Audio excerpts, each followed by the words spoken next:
Hello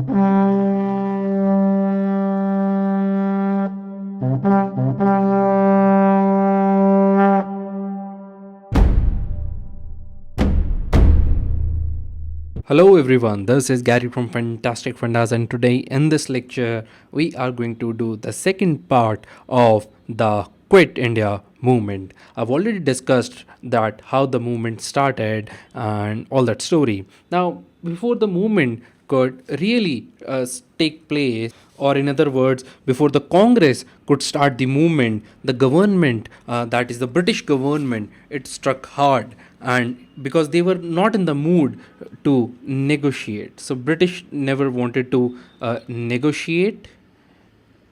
Okay, that is just a change of pen. And they were also not in the mood to wait for the Congress to launch the movement. So in the early morning of 9th August 1942, the top leaders, including Mahatma Gandhi and Maulana Abul Kalam Azad ji, all these were arrested and taken to unknown destinations.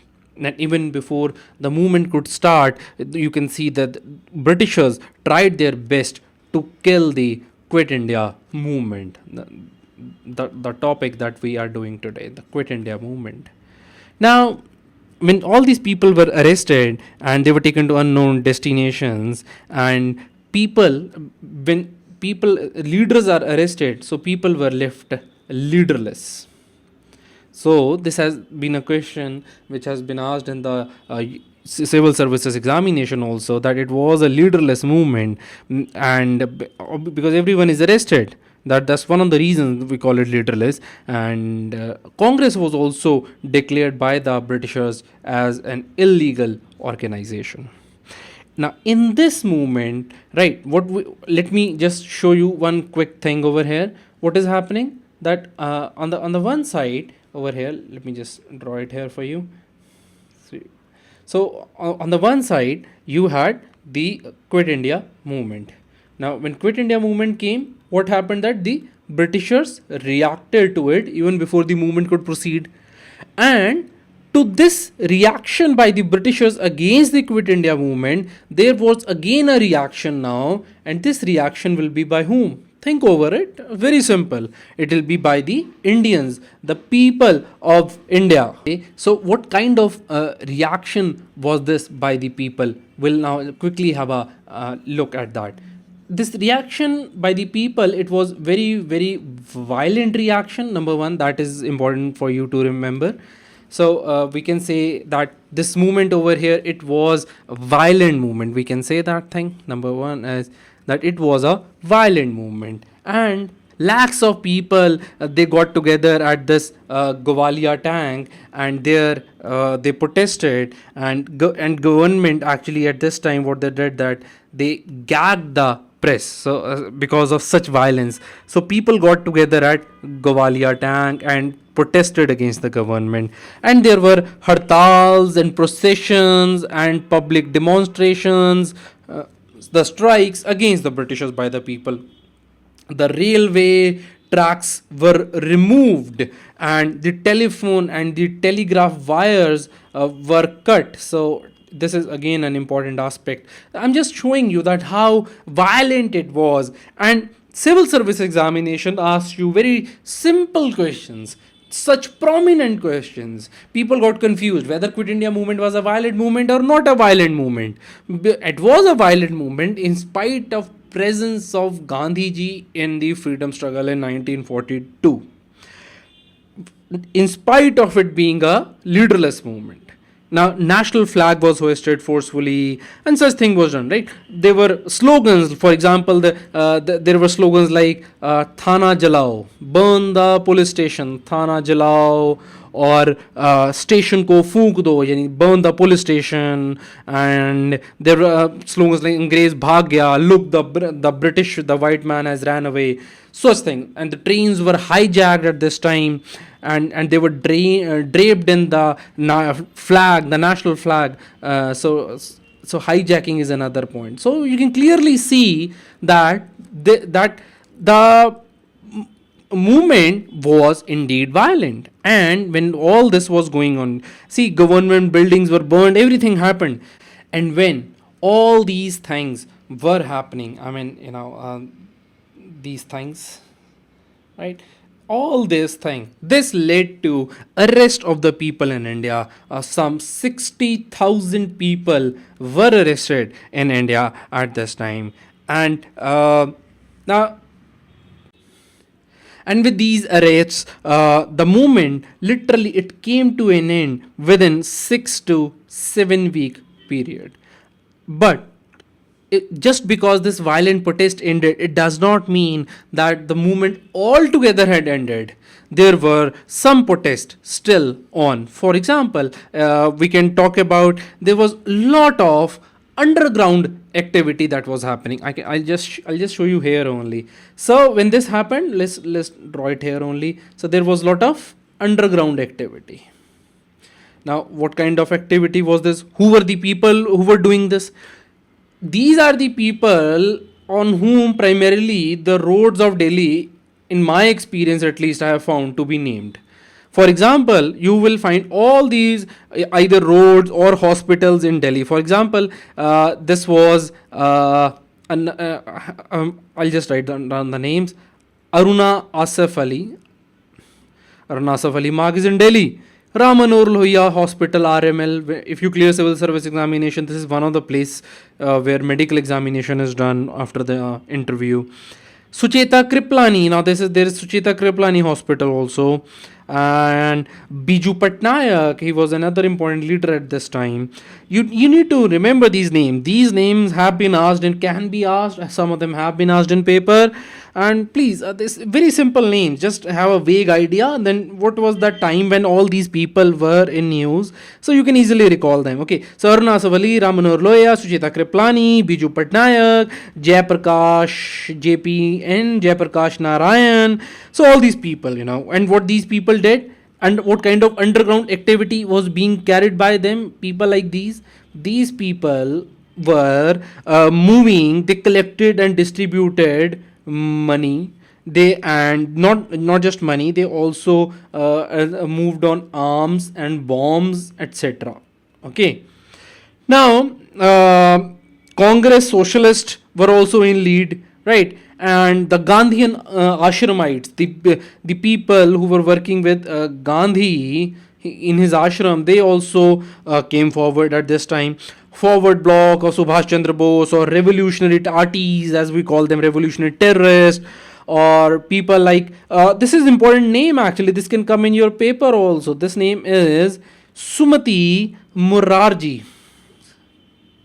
Now, Sumati Morarji, see, she later becomes a woman, female industrialist also. Very important name. You must remember this. And she helped Achyut Patwardhan,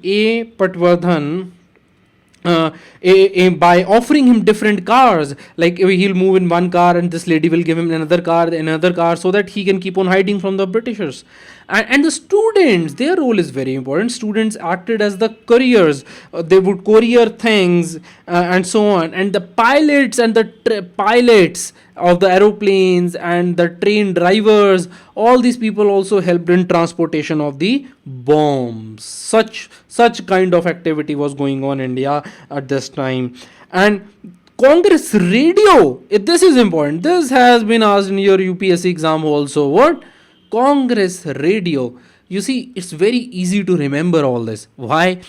Imagine yourself, what all will you do? You will cut their communication, which is this part, and then you will have your own communication, which is Congress radio, the pilot, the train. So it's very simple. Things are interconnected. The intelligence, your intelligence lies in connecting the dots. Okay, I'll help you connect them, some of the dots. I'll give you almost all the dots, but it is your responsibility how to connect them. Okay, so Manohar Lohia was quite active on this Congress radio, and this has been asked in paper also. Now, when all this is happening, let me ask you just one thing. Do you think that the Britishers would remain silent? Of course not. So Now, when all these activities, these in yellow color that you see, and then there's almost an orange color, that what kind of activities were going on, and all these would be reacted back again by the Britishers. So in the reaction that we were talking about, the Quit India movement, the British reacted, the people reacted, and now the British would react back, and in this way they will end the movement. And what kind of reaction was given by the Britishers? Let me quickly show you that. The Britishers at this time showed they were very violent. Okay, number one is they were very violent. When I say violent, I mean the Britishers used machine guns against the Indians. They bombed the protesters in India. Now that is why Gandhi insisted on non-violent struggle, because if you get violent, then you cannot defeat Britishers. They have all the power. They bombed from air and not the tanks, and they might have been there. I don't know about the tanks. So okay, so the prisoners were tortured. The police and the secret police, they took over the control. The military took control of the many cities, and in fact, it, according to that official data, 10,000 people died in police and military firing. And the villagers, you see, Britishers attacked us on every scale. The villagers who did not cooperate with the British, they were fined heavily. So they were fined and heavily. The huge fine was sought from them, because, and they not just, and if they did not pay the fine, there would be flogging. They would be beaten. And India had not witnessed such severe repression by the against the Indians since the revolt of 1857. Now look at it, where the things are connected. 1857, we are comparing it to 1942. You never know, there can be a question on this. Compare 1842, the struggle of 1857, and the 1942. Can you do this question? Try it answering it, okay? And whenever you send me answers, any of the questions, you can send me answer to any question that you like, actually, and not just of history, of any other subject also. But make sure that it has to be below 200 words. Otherwise, it does not make any sense at all. Anyway, right? So that was about the revolt, that how it was going on. And revolt also came to an end. So let's talk about the end of the revolt. The end of the revolt. In the end, when the revolt happened, you see, government, we can say, number one is that this revolt, it was short-lived, this revolt by the Indians. But it does not mean that it was not important. It was an important struggle, because it demonstrated the depth that the nationalist feeling had reached in the country, and the great capacity for struggle and sacrifice the people had developed. I just quoted you from NCERT.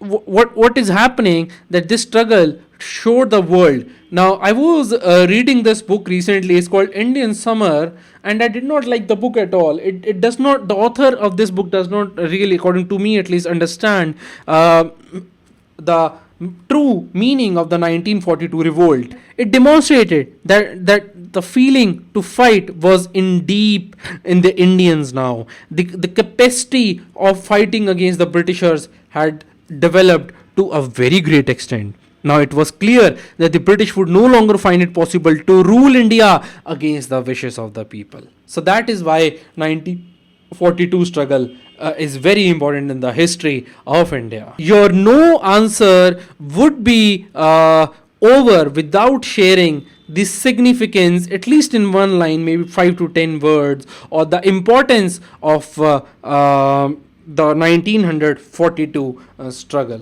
So the revolt came to an end over here, and then from 1942 to 45, we can say that this was a period of not much activity. When I say this, I say that in relative terms. What I mean is that the activity was not so high in 1942 to 45 as it was in the case of 1940 to 1942. So you in the relative sense of the time era, I feel that the activity was not so intense. That's number one. And number two is that at this time only there was a huge famine that happened in 1943, the Bengal famine. I will be talking about this in the next lecture, not this one, but please do remember that it was right after the Quit India movement in 1943 that this struggle happened, right? And at least this was the famine in which 30 lakh people died. 30 lakh. You can imagine that many of the cities in India would be dead because of starvation created by this man-made famine, right? And there's some natural cause, but it was primarily man-made. Britishers were the reason, and people were very angry. But this anger also did not got convert. This famine also. I've written family over here. My apologies for that. What I meant was famine. Now this famine it created a lot of struggle and the trouble for us, and this famine did not turn into political expression. There was not much expression against it. Of course there were some protest by the people, that we will talk when we talk about the Bengal famine. Okay, now let us clear the screen now and have a look at what more was happening here. Now, you see, this was the end of the revolt of 1942. Now, in 1943, this thing started happening. Now, this is in 10th of February 1943. These things have started. I'm talking about the events that happened after this. So what had happened that Gandhi Ji started fasting in jail. Now this fast has actually happened when he was arrested on 9th August 1942, and this was his fast of Gandhi Ji. Now this fast lasted for 21 days over here. Now please observe that how fasting has been a weapon of fighting the Britishers, whether it was Gandhian way or whether it was the methodology of Bhagat Singh also, because they also did the fast, and their fast was even much more extreme, because fasts provoke people. It is this analytical understanding of history that is important. You must know this. And when Gandhi was arrested, and after that he started the fast, there was arrest and then there was fast. I'll show you a very quick small video of Gandhi Ji getting arrested. Have a look, please, and then we'll get back, continue from here only. Just few seconds. A few hours later, in the early morning of August 9th, Gandhi was removed from the scene of action and immured along with his party behind the barbed wire isolation of the Aga Khan Palace detention camp at Pune.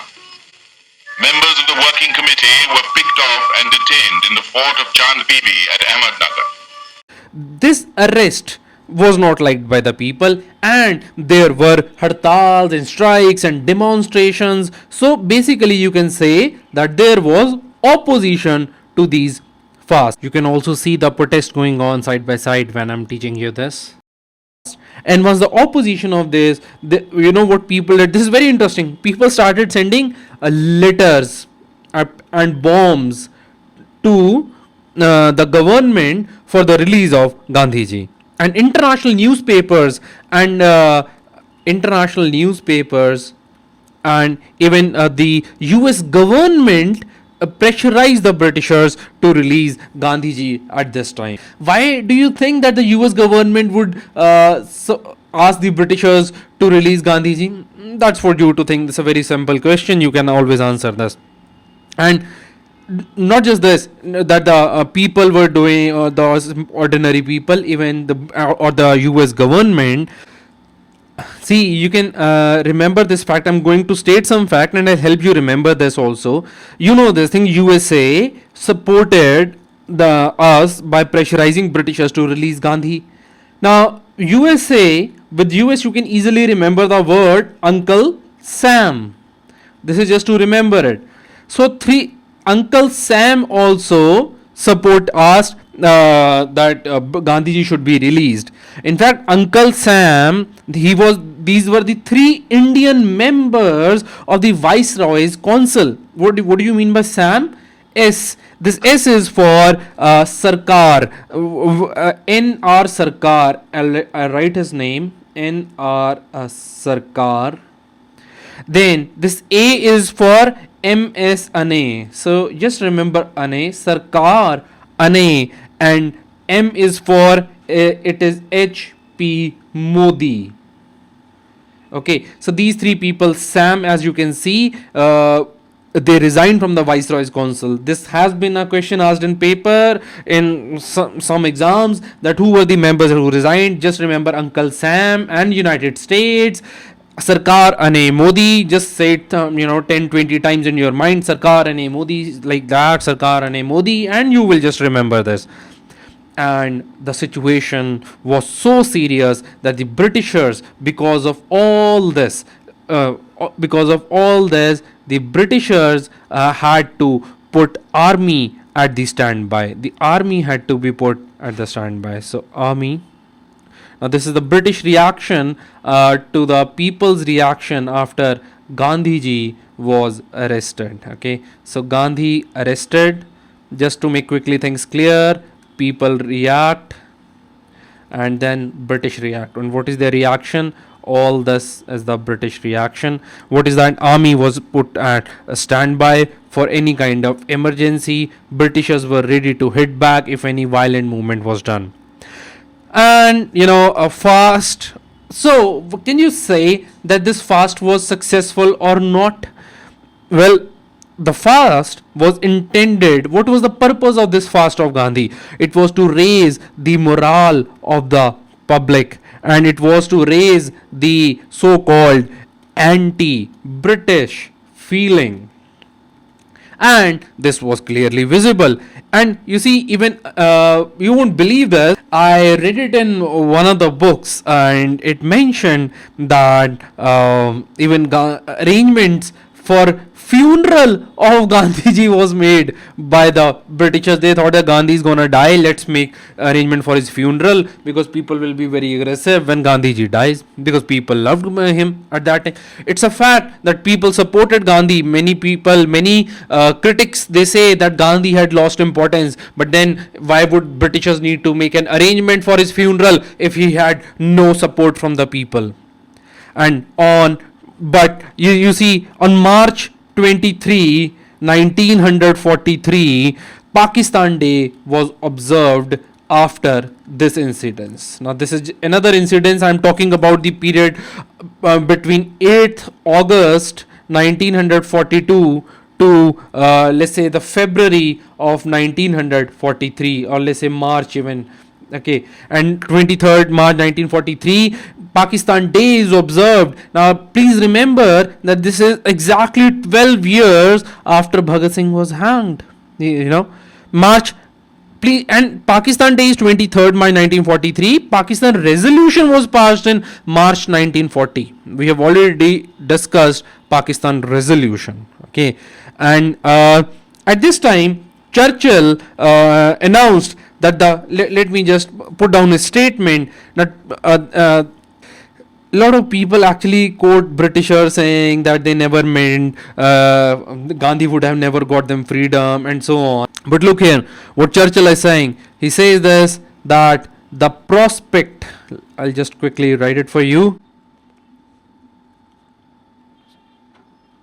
The prospect of settlement will be greatly enhanced by disappearance of Gandhi.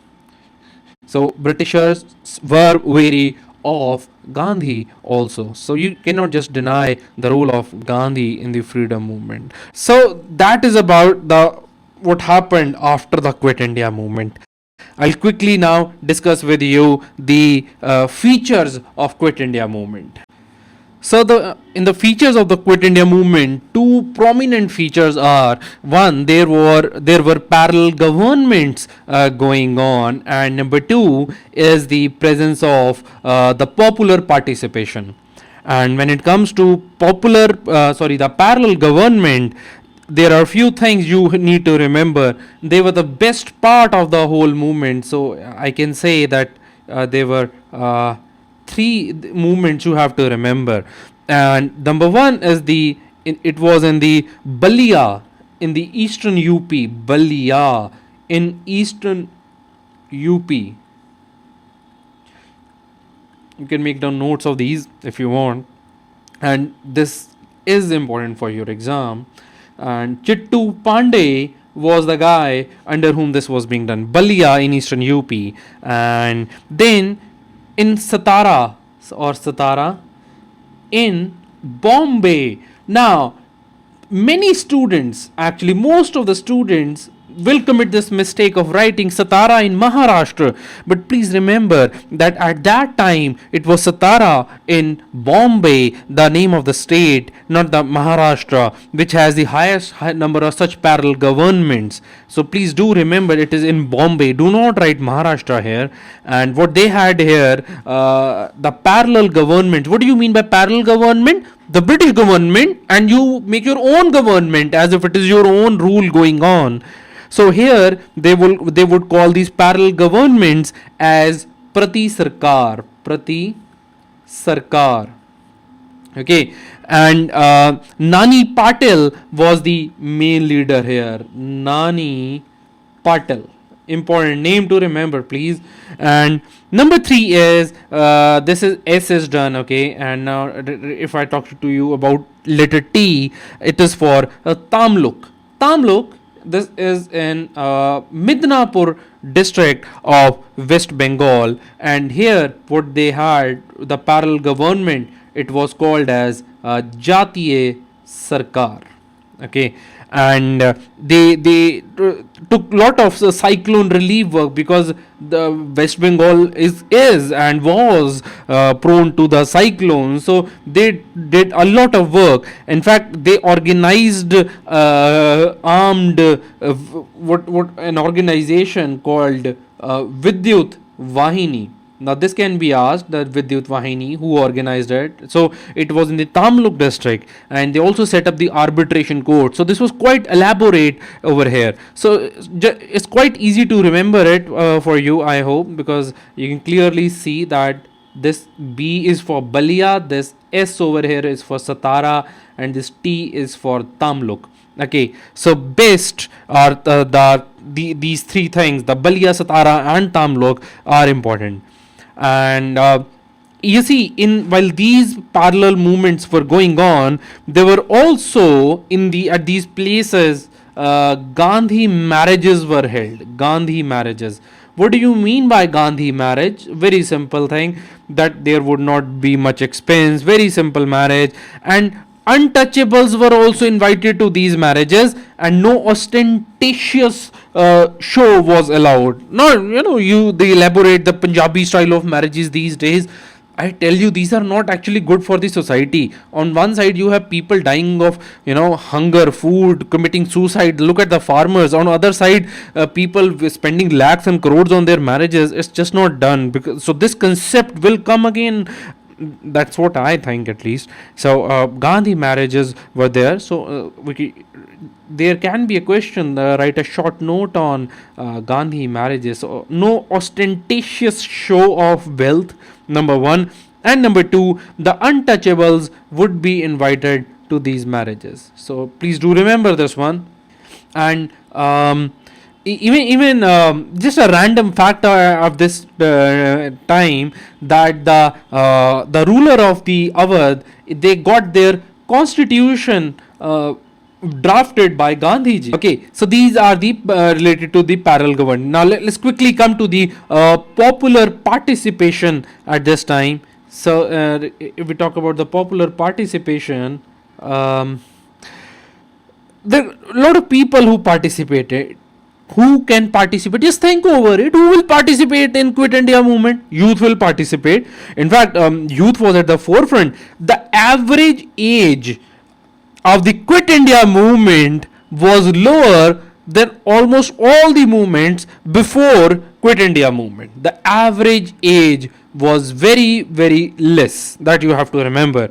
Okay, now women, why not? Women played a great role in the Quit India movement. I've already mentioned you a few names like Aruna, Asif Ali. Okay, and then we also talked about Usha Mehta. There was a question on Usha Mehta in 2011 prelim exam of UPSC, and she was known for running the Congress radio. Very important name for you. Such things, such discrete things are also being asked in the paper. Okay, now peasants, why not? The farmers, the peasant, they will also participate, and they are also being tortured by the Britishers.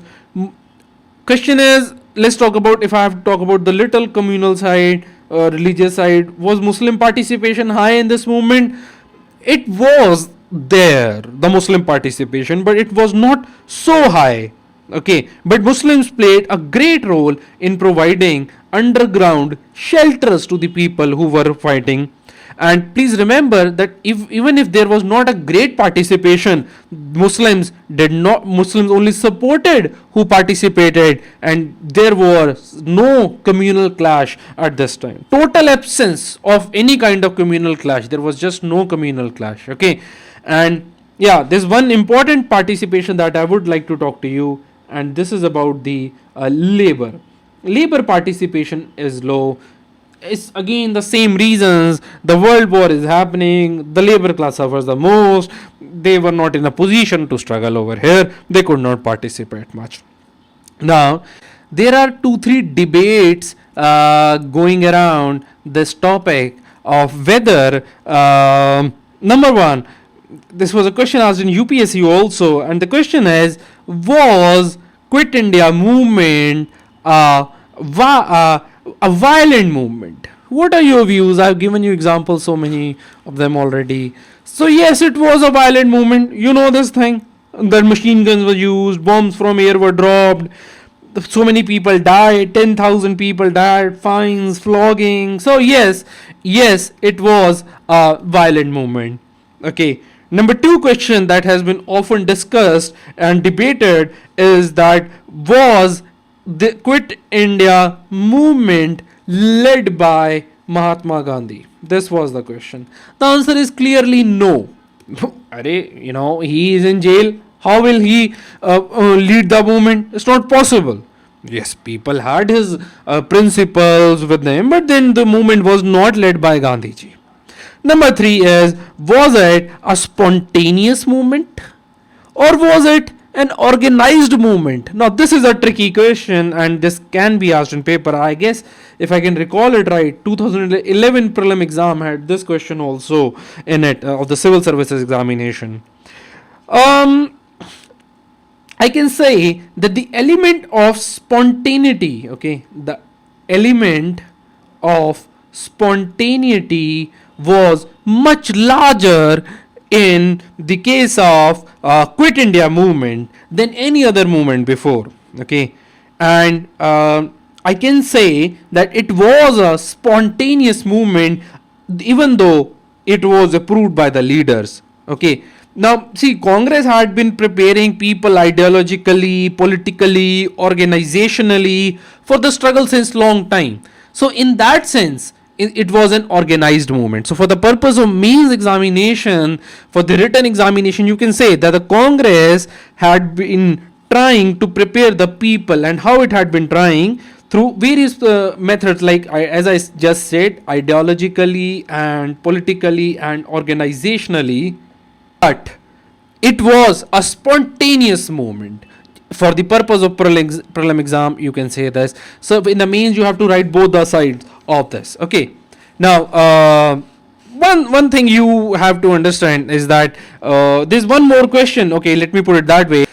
Did Gandhi Ji criticize did Gandhi criticize the violence of the Quit India movement?